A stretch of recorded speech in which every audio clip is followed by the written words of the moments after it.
청소년부 예배에 들어오신 여러분 정말 환영합니다.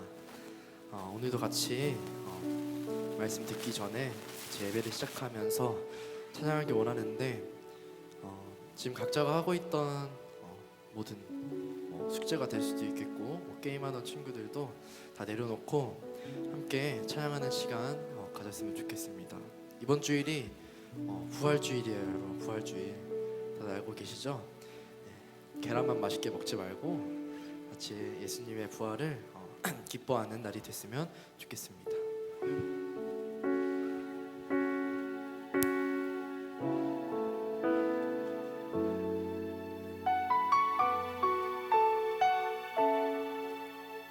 저희 같이 오직 주만이 찬양하도록 하겠습니다. 나의 영혼이 잠잠히 하나님만 바라며 나의 구원이 그에게서 나는 도다. 나의 영혼아 잠잠히 하나님만 바라라. 나의 소망이 저에게서 나는 도다. 오직 주만이 나의 반석, 나의 구원이시니 오직 주만이 나의 산성, 내가 요동치 아니하리. 저희 처음부터 같이 찬양하겠습니다. 나의 영혼이 잠잠히 하나님만 바라며 나의 구원이 그에게서 나는. 저 2절로 다시 찬양할까요? 나의 영혼이 나의 영혼이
나의 영혼이 정말 잠잠히 하나님만 바라는 저희 청소부 친구들이 되었으면 좋겠습니다. 저희 다음 할 찬양은 예수 열방의 소망, 같이 마음속으로라도 박수치면서 찬양하도록 하겠습니다.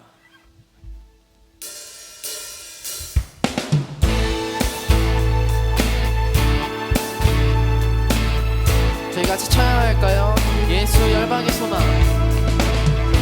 예수 열방의 소망, 예수 우리의 위로자, 주는 온 땅의 영원한 소망. 예수 어둠 속의 빛, 예수 어둠 속의 빛, 예수 변함없는 진리, 주는 온 땅의 빛이 되시네. 우리 위해 죽으시고 다시 사신 생명의 주, 주님만이 소망이요 변함없는 반성이라, 주님만이 온 세상을 비추시네. 또 죽음에서 부활하신, 또 죽음에서 부활하신 우리 구주, 평강의 왕, 주를 믿는 모든 자의 소망 되신, 주를 믿네. 저희 처음부터 다시 찬양할 때 주님의 부활을 축하드리면서 찬양하도록 하겠습니다. 예수 열방의 소망, 예수 열방의 소망, 예수 우리의 위로자, 주는 땅이 영원한 소망. 예수 어둠 속의 빛, 예수 어둠 속의 빛, 예수 변함없는 진리, 주는 온 땅의 빛이 되 우리 위해 죽으시고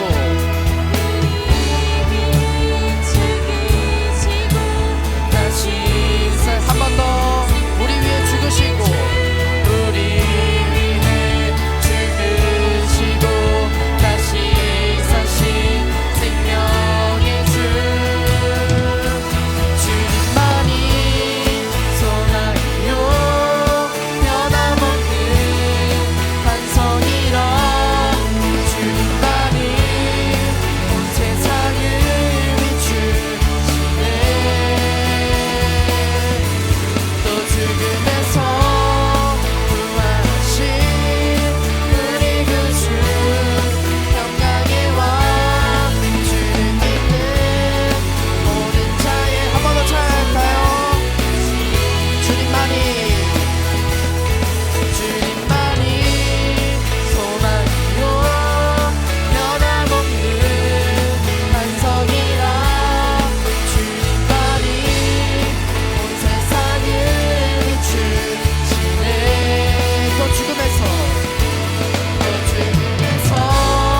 부활하신 우리 구주, 평강의 왕, 주를 믿는 모든 자. 한 번 더 마지막으로 찬양합시다. 주님만이 소망이요, 주님만이 소망이요 변함없는 반성이라, 주님만이 온 세상을 비추시네. 또 죽음에서 부활하신 우리 구주, 평강의 왕, 주를 믿는 모든 자의 소망 되신, 주를 믿네.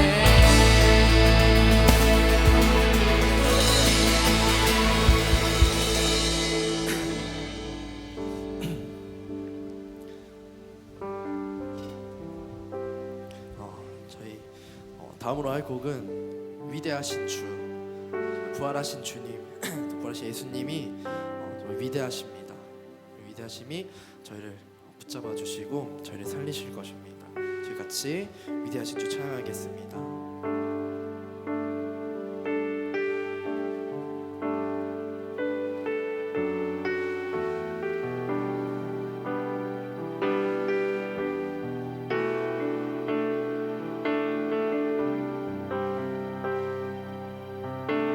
부활하신 예수님을 생각하면서 찬양하겠습니다.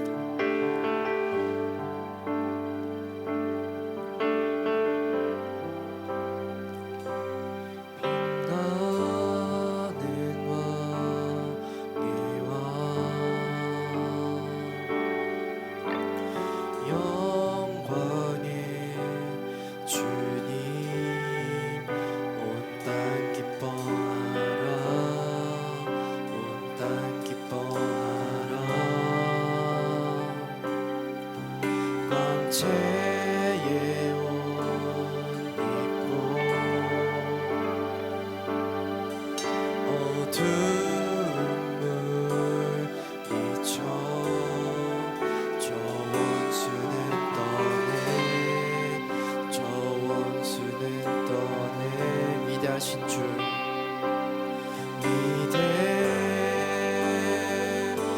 위대하신 주 찬양해. 위대하신 주 모두 알게 되리라.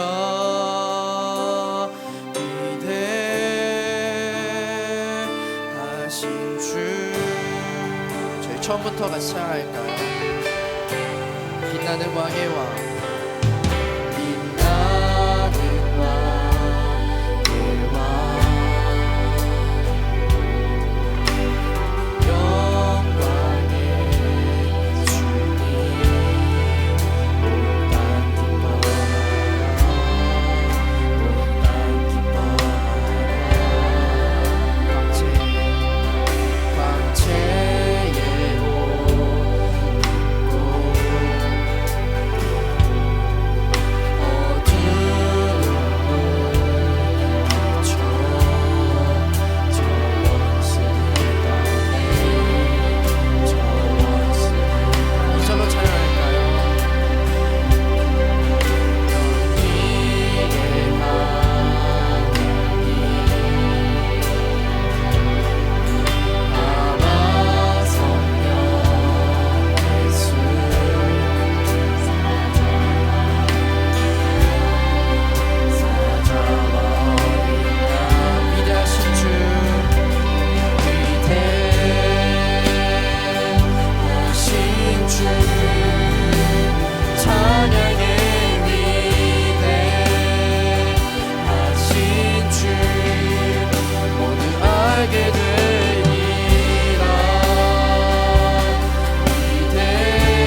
오늘은 수학 이야기로 시작하려고 합니다. 아마 이 영상을 보고 있는 학생들 중에는 수학을 좋아하는 학생이 거의 없겠지만 수학 이야기는 아주 잠깐 하는 거니까 나가지 마시고 learn 하시기 바랍니다. 수학에는 공식이 있습니다. 여러분은 어떤 공식을 알고 있습니까? 근의 공식, 판별식, 아니면 피타고라스의 정리, 근과 계수의 관계, 미분 공식, 적분 공식, 아니면 삼수선 정리. 우리는 공식을 외웠고 충분히 연습을 했다고 하더라도 막상 그 공식이 어떻게 성립된 건지 살펴보고 또 증명해보지 않으면 문제 속에 들어갔을 때 적용이 안 되는 것을 여러분은 수없이 경험을 했을 겁니다. 이런 식으로 공식을 공부하면 반밖에 이해하지 못한 것입니다. 이런 종류의 문제는 수학 공식을 공부하는 영역에서만 나타나지 않습니다. 우리의 모든 영역에서 나타나게 되는데 그리고 이런 문제가 나타나게 됐을 때는 당연히 좋지 않은 결과를 우리 삶에 가져오게 됩니다. 이런 일반적인 문제가 우리의 신앙에서도 충분히 일어날 수 있고 일어나고 있습니다. 특별히 오늘은 부활에 있어 이런 문제를 살펴보려고 합니다. 오늘은 부활절입니다. 여러분이 믿음을 포기하지 않는 한 1년마다 부활절은 찾아오게 될 거예요. 이는 마치 수학을 포기하지 않는 한 새로운 학년이 돼도 그렇게 올라가더라도 매일 새로운 공식들을 만나고 기존의 공식들을 계속 만나게 되는 것과 같은 거예요. 제대로 공부하지 못한 공식은 그 다음 학년까지 계속해서 영향을 주게 됩니다. 부활절에 대한 여러분들의 묵상 그리고 이해도 이와 같습니다. 부활에 대해 이해하고 그 의미에 대해 묵상하지 않게 된다면 매년 찾아오는 부활절은 형식적인 날이 될 수 있고 감격은 짜내야만 되는 그런 날이 될 수 있기 때문이죠. 그래서 오늘 설교는 예수님의 부활 사건이 허구적인 이야기가 아닌 역사적 사실인 이유에 대해 설명을 하려고 합니다. 이런 설명을 드리는 이유는 우리의 어떤 맹목적인 믿음으로 인해 부활의 감격이 우리 안에 사라지고 그 의미가 왜곡되거나 너무 축소될 수 있겠다 생각했기 때문입니다. 그래서 지금부터 설명드리는 것을 통해서 부활에 대한 나의 믿음이 어떤 땅 위에 뿌리 내리고 있었는지 볼 수 있기를 원하고 그곳에서부터 부활의 의미가 다시 세워지는 좋은 시간이 되기를 바랍니다. 우선 마가복음 15장 44절에서 47절을 보겠습니다. 자, 여러분 성경책 보이시죠? 자, 보세요. 자, 여기를 보면은 예수님은 정말로 돌아가셨습니다. 가끔 매스컴에서 죽은 사람이 다시 살아났다는 소식을 듣기도 합니다. 이에 대해 저는 그 사람이 죽었다고 믿기보다는 일시적 쇼크 또는 제가 알지 못하는 어떤 상태였을 것이라 생각합니다. 의학적으로는 죽음, 사망이라고 선고될 수는 있으나 그것은 어디까지나 우리가 결정하고 선언한 죽음인 것입니다. 진짜 죽음에는 이르지 않았다고 보는 것이 더 맞습니다. 예수님의 죽음은 이런 사람들의 죽음과는 다른 죽음입니다. 다시 한번 말씀드리지만 예수님은 정말로 죽으셨습니다. 여러분이 부활을 알고 믿으려면 죽음부터 먼저 제대로 알고 믿을 수 있어야 합니다. 오늘 본문에서 마가는 우리를 예수님의 죽음이라는 사건 앞으로 데리고 갑니다. 예수님의 죽음에 대해 먼저 생각해 봅시다. 예수님은 오후 중반에 돌아가셨는데 그리고 나서 이제 몇 시간이 지나지 않으면 안식일이 찾아오게 됩니다. 유대인들의 법에는 안식일에 아무 일도 할 수 없습니다. 이것이 무엇을 의미합니까? 예수님의 시체를 묻는 것조차 허락되지 않는다는 것이죠. 그래서 요셉은 빌라도를 찾아가서 예수님의 시체를 내달라고 요구합니다. 요셉은 예수님의 시체를 세마포로 싸서 바위 속에 판 무덤에 넣어두고 돌을 굴려 무덤 문을 닫았습니다. 마가의 기록에 의하면 막달라 마리아와 요새의 어머님 마리아는 이 장면을 목격했습니다. 마가는 예수님이 정말로 죽으셨다는 것을 보여주려고 합니다. 그 사실을 어떻게 알 수 있을까요? 바로 예수님의 죽음을 목격한 사람들의 이름을 구체적으로 적은 것을 보면 알 수 있습니다.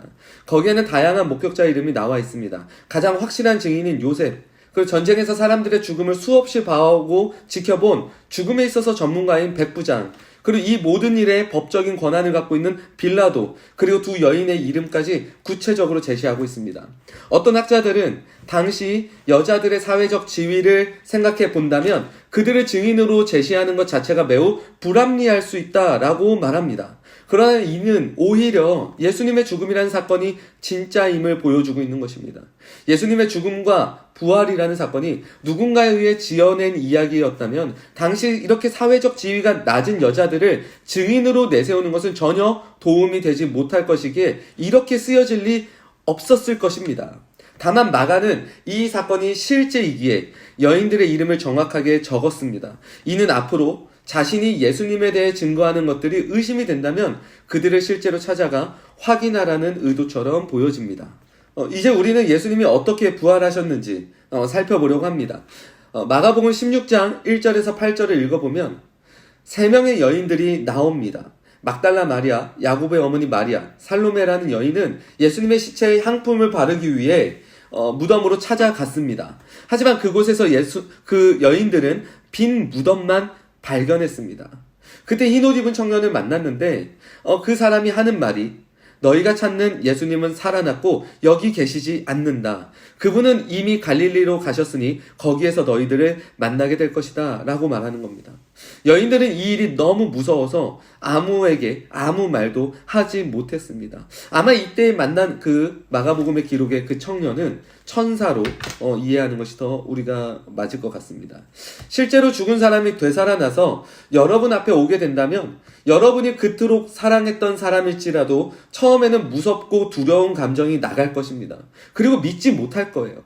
요즘 하이바이 마마라는 드라마가 있습니다. 이 드라마를 보면 아내가 죽었는데 어느 날 다시 살아나서 남편과 여러 사람들에게 나타났습니다.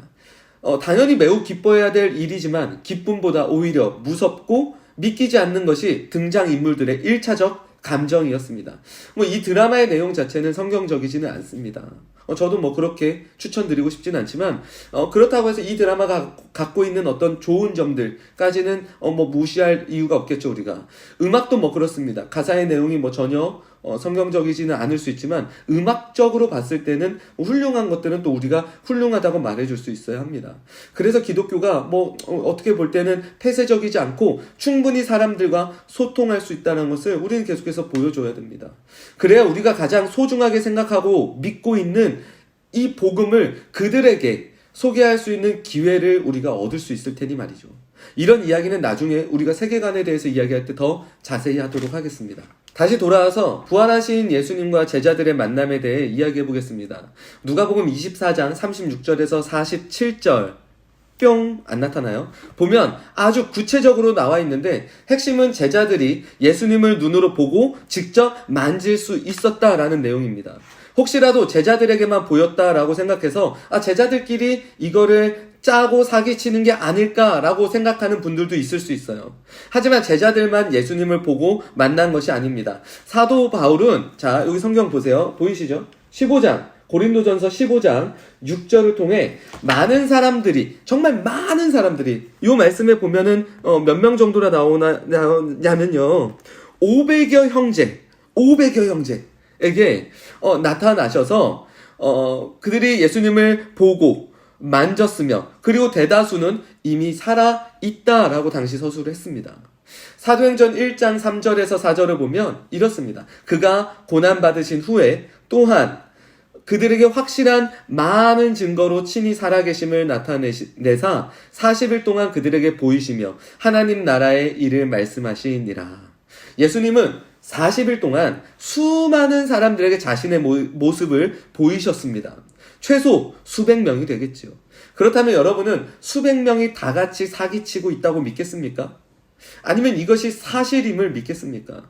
만일 수백 명이 사기를 쳤다고 하면 이것은 말이 안 됩니다. 왜냐하면 부활하신 예수님을 증거하기 위해서는 그들의 목숨까지도 잃었기 때문입니다. 자기의 목숨을 담보로 걸고 이 일을 해야 됐었어요. 그런데 보통 사기꾼들은 자기 목숨을 내놓고 사기치지 않습니다. 다른 사람들의 목숨을 노려 자기의 어떤 살 길을 찾겠지요. 그러니 예수님의 이런 부활은 사기일 리가 없습니다.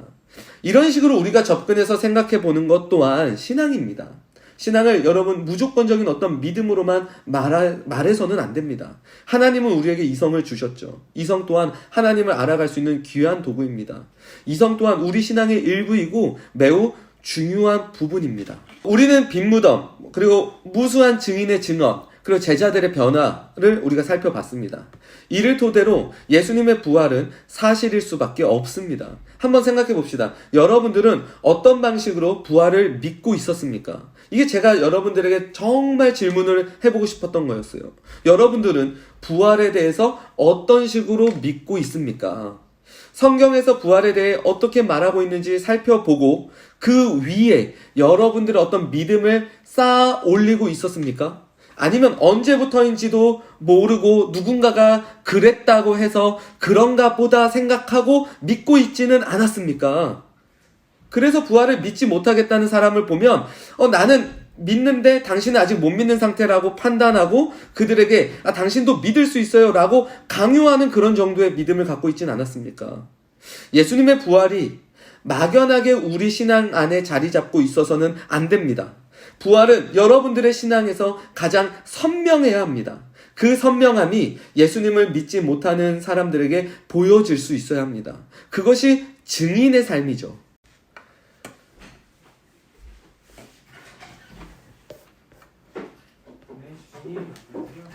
샵 9. 이제 우리는 부활의 의미에 대해 살펴보려고 하는데 그 전에 부활에 관한 오해를 먼저 생각해 보려고 합니다. 어떤 오해가 있을 수 있을까요? 첫 번째 오해는 기독교에서 말하는 부활은 죽은 후에 찾아오는 한 번의 사건으로 이해되는 경우입니다.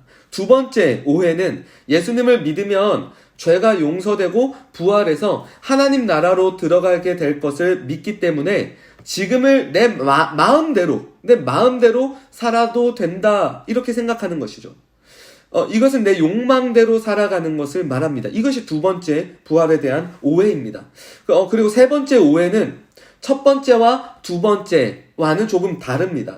예수님을 믿고 나도 그 부활에 참여한 자가 되었기 때문에 지금 내 인생에서 죄는 완전히 끊어졌고 더 이상 죄를 짓기 원하지 않는 상태가 된다고 생각하는 것입니다. 조금 어렵습니다. 어떻게 들으면 맞는 말처럼 들리지만 사실 맞지 않는 말입니다. 여러분들이 예수님의 부활에 동참하고 그 부활을 믿는다고 했을 때 실제로 여러분 인생에서 죄가 사라졌나요? 누구를 미워하고 질투하고 시기하고 증오하고 내 욕망대로 살려고 하는 이런 모든 죄가 사라지지 않습니다. 그 결과 우리는 이런 식으로 생각을 합니다. 내가 하나님을 더 잘 믿지 못해서 아니면 아직 저런 존재가 되지 못했기 때문에 내가 지금 이렇게 아직까지도 살아가고 있는 거야. 그래서 내가 이제 무엇인가 열심히 해야 될 것 같아. 그래서 무엇인가 이제 막 열심히 함으로써 나도 부활을 믿고 이제 내 속에서 죄에 대한 모든 마음들은 다 사라져야 돼 라고 이렇게 노력하시는 분들이 있어요. 그러면 그때부터 신앙은 어떤 것이 됩니까? 나에게서 또 과제와 같은 것들 아니면 억압하는 것 정도로 받아들여지게 되는 것입니다. 부활에 대한 오해는 제가 위에서 말씀드린 것 외에도 얼마든지 더 많이 있을 수 있습니다. 다만 부활의 의미를 더 다루는 게 중요하기 때문에 이 정도로만 말씀을 드리고 이제 부활의 의미를 좀 우리가 살펴보려고 합니다. 로마서 6장 여러분 성경을 피셔야 합니다. 로마서 6장 2절과 6절이 우리에게 도움을 줄 것입니다. 자, 로마서 6장 2절. 자, 여러분 보이시죠? 보이시죠? 제가 대신 읽도록 하겠습니다. 그럴 수 없느니라 죄에 대하여 죽은 우리가 어찌 그 가운데 더 살리요. 세 번째 오해에 대한 것을 먼저 살펴봅시다. 로마서 2장 말씀 우리가 방금 전에 읽어보았어요. 어떤 내용입니까? 여기서 우리가 집중해야 되는 곳은 바로 죄에 대하여 죽은 우리가 라는 부분입니다. 예수님의 부활을 믿는 자들은 이제 죄에 대해 죽을 것이 아니라 이미 죽었다라고 이렇게 말하고 있어요. 이것은 우리가 죄를 짓기 원하는 마음이 모두 사라졌음을 의미하는 말이 아닙니다. 여전히 우리 속에는 죄를 짓기 원하는 마음이 있습니다. 여기서 죄에 대해 죽었다라고 말하는 것은 이런 뜻입니다. 죄의 지배 아래 있지 않다라는 것을 말하죠. 죄가 여전히 우리 인생에서 영향력을 갖고는 있지만 그것은 어디까지나 이제 사이드에 있는 영향력이 된 것입니다. 우리는 더 이상 죄의 통치를 받지 않고 은혜의 통치를 받게 된 것입니다. 여러분 인생에 예수 그리스도를 믿지 않는다면 이런 죄의 지배와 통치 앞에 싸울 수조차 없었을 것입니다. 예수님의 부활을 믿는 의미는 죄에 대해 죽은 자가 되었고 그것은 곧 우리 안에 죄의 본성과 싸울 수 있게 된 것을 말합니다. 우리의 위치가 옮겨졌기 때문에 이 일이 가능하게 된 것이죠. 우리는 그리스도의 은혜의 통치를 받는 곳에 서 있기 때문에 죄가 무엇인지 이제 알 수 있고 그것을 거부하고 싸울 수 있는 힘이 생기게 된 것입니다. 이것이 부활의 의미입니다. 그렇다면 이 부활을 우리는 어떻게 믿을 수 있습니까? 여러분들은 무엇인가를 믿을 때 어떤 방식으로 그 사실을 믿게 됩니까? 일반적인 이야기부터 해봅시다. 우리가 누군가의 말을 믿을 때 그 말을 하고 있는 사람이 누구인지부터 보게 됩니다. 그리고 나서 믿어야 될 내용을 보게 되고 그 다음은 그 내용을 이 사람이 나한테 어떤 방식으로 전달하고 있는지를 보면서 믿을지 안 믿을지 결정합니다. 아무리 내가 좋아하는 사람이 맞는 내용을 말하더라도 무례한 방식으로 전달하고 있다면 믿고 싶어도 우리는 믿지 않을 것입니다. 진짜 나를 위해 해주는 말일지라도 말입니다. 여러분은 언제 누군가의 말을 믿고 그로 인해 생각의 변화, 행동의 변화가 일어납니까? 보통 억압하는 방식으로 사람은 변하지 않습니다. 어느 정도는 변할 수 있지만 한계가 있습니다. 한 사람의 진짜 변화는 따뜻함과 사랑으로 가능합니다. 다시 돌아와서 우리는 부활을 어떻게 믿을 수 있습니까? 이 일의 주체가 성령님이기에 믿을 수 있습니다.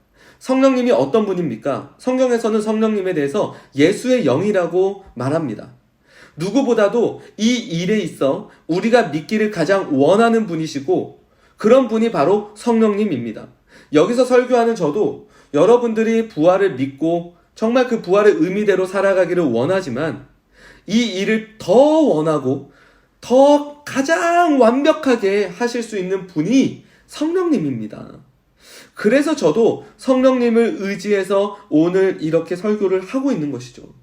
예수님의 부활에 있어 가장 진정성을 갖고 계신 성령님께서 어떤 메시지를 우리에게 말하고 있습니까? 예수님의 고난과 십자가 그리고 부활을 우리 안에 인격적으로 알아가도록 말씀하십니다. 그리고 이런 일을 어떤 방식으로 하고 있습니까? 억압과 폭력적인 방법입니까? 우리에게 잘할 수 있으면 한번 해봐 이런 식으로 평가로 우리에게 대하고 계십니까? 그렇지 않으십니다. 성령님은 우리를 가장 사랑하는 방식으로 이 일을 하고 계십니다. 지금까지 우리는 성경에서 말하는 부활이 실제 사건임을 봤습니다. 그리고 이 일을 어떻게 믿을 수 있는지 살펴봤습니다. 마지막으로 우리는 이 놀라운 일을 믿고 감격하게 될 때 어떤 일이 일어나는지 이것을 좀 살펴보려고 합니다. 로마서 6장 6절을 함께 보겠습니다. 자, 여러분 또 보이시죠? 6장 6절입니다. 네, 제가 대신해서 읽겠습니다. 우리가 알거니와 우리의 옛사람이 예수와 함께 십자가에 못 박힌 것은 죄의 몸이 죽어 다시는 우리가 죄에서 종노릇하지 아니하려 함이니. 여러분이 이제까지 인생을 살면서 몇 번 정도의 터닝 포인트를 갖고 있습니까? 이제까지 이렇게 사는 것을 원했는데 어떤 사건이나 기회를 통해서 방향이 바뀌게 되는 것을 터닝 포인트라고 말합니다. 사람이 변했다라고 말하는 것은 그의 중심이 이전과는 다른 방향성을 갖게 될 때 변했다라고 말하는 거예요. 이게 터닝 포인트입니다. 부활을 믿게 될 때 여러분 안에 그리고 제 안에 우리 안에 이런 일이 가능하게 됩니다. 그런데 지금 여러분이 이렇게 생각할 수도 있어요. 나에게는 왜 이런 터닝 포인트가 만들어지지 않지? 그 이유는 부활을 믿는다고는 하지만 감격이 없기 때문입니다. 우리 안에 이 감격을 통해 우리는 변할 수 있습니다. 아무리 좋은 내용도 나에게 감격이 없다면 변화까지 갈 수 없습니다. 그러나 누가 봐도 별로인 내용인데도 나에게 감격이 있다면 그 일로 나는 이 인생의 몇몇 방향들을 바꿀 수 있습니다. 오늘 성령님께서 여러분들에게 이 감격을 만들어 가실 것을 저는 믿습니다. 그리고 그것을 소망합니다. 그래서 여러분의 영혼이 깨어날 수 있고 이것이 영적인 부활을 뜻합니다. 그럴 때 우리는 이제까지 죄의 욕망으로 살아갔던 내 동기와 방향과 내 존재 자체가 변할 수 있음을 믿고 기대할 수 있게 됩니다. 그래서 내 정체성이 변하게 되는 것이죠.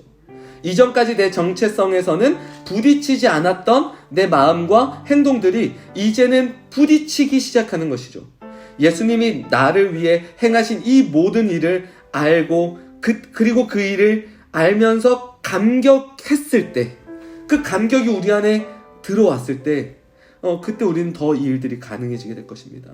그런데 이 일을 누가 하신다고요? 바로 이 일을 가장 원하시는 성령님께서 우리 안에, 그리고 이 예배 영상을 보며 예배드리고 있는 여러분들 안에, 그리고 제 안에 이 일을 행하실 것을 저는 믿습니다. 설교는 이제 끝났습니다. 우리 같이 이 시간에 주의 자비라는 지난주에 했던 찬양입니다. 우리 교사들과 같이 함께 고백을 했는데요. 그 영상을 같이 보면서 같이 입술로 고백하시고, 그리고 오늘 말씀을 좀 기억하면서 이 부활의 의미가, 이 부활에 대한 나의 믿음이 하나님 오늘도 주님 앞에 온전히 세워지게 하시고 더욱 선명해지게 하시고, 막연하게 믿는 것이 아니라 성령님 오셔서 이 부활을 내가 오늘도 믿고 나아감으로써 매일매일 내 안에 영적 부활이 시작되게 인도하여 주옵소서. 그래서 여러분, 부활은 우리의 죽음 이후에 단 한 번의 사건으로 오는 것이 아닙니다. 그것도 물론 맞지만 부활은 우리의 매일매일이 새로워지고 매일매일이 죽은 자에서 살아나는 역사입니다. 이것이 영적 부활이죠. 오늘 설교를 좀 잘 기억하시면서 함께 좀 결단하고 찬양하고 그리고 제가 축도로 오늘 예배를 마치도록 하겠습니다. 같이 찬양하겠습니다. 엎드려 경배해 십자가 말 앞에 날 향한 그 자비, 이제는 더 이상 정죄함 없으니 날 넘는 그 고향. 2절로 찬양하겠습니다. 벽과 잠들어서 우리가 기억해 주님의 사랑을, 우리의 허물을 대신해 달리신 주님의 십자, 주의 자비, 주의 자비, 바다처럼 깊어 찬양해 할렐루야, 영원 영원토록. 1절로 다시 시작할까요? 엎드려 경배해 십자가 발 앞에 날 향한 그 자비, 이제는 더 이상 정죄함 없으니 날 넘는 그 고향. 주의 자비, 주의 자비, 바다처럼 깊어 찬양해 할렐루야, 영원 영원. 한 번 더 주의 자비, 주의 자비, 바다처럼 깊어 찬양해 할렐루야, 영원 영원토록.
놀라우신 주의 자비 놀라우신 주의 자비 내가 어찌 잊으리요 찬양하리 할렐루야 할렐루야 놀라우신 주의 자비 내가 어찌 잊으리요 찬양하리 할렐루야 할렐루야 한 번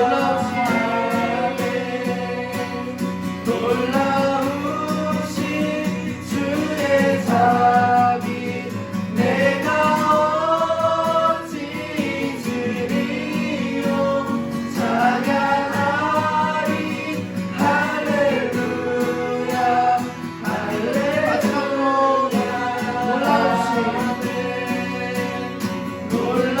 놀라우신 주의 자비 내가 어찌 잊으리요 찬양하리 할렐루야 할렐루야 아멘. 하나님, 우리의 연약한 가운데서도 우리를 위하여 십자가에서 이루신 그 일들을 우리가 오늘도 바라봅니다. 주님께서 부활하신 그 사건이 남들이 다 아는 그런 사건으로 듣고 마는 것이 아니라 오늘도 살아서 내 안에서 역사하시는 주님의 그 사건임을 보게 하여 주옵소서.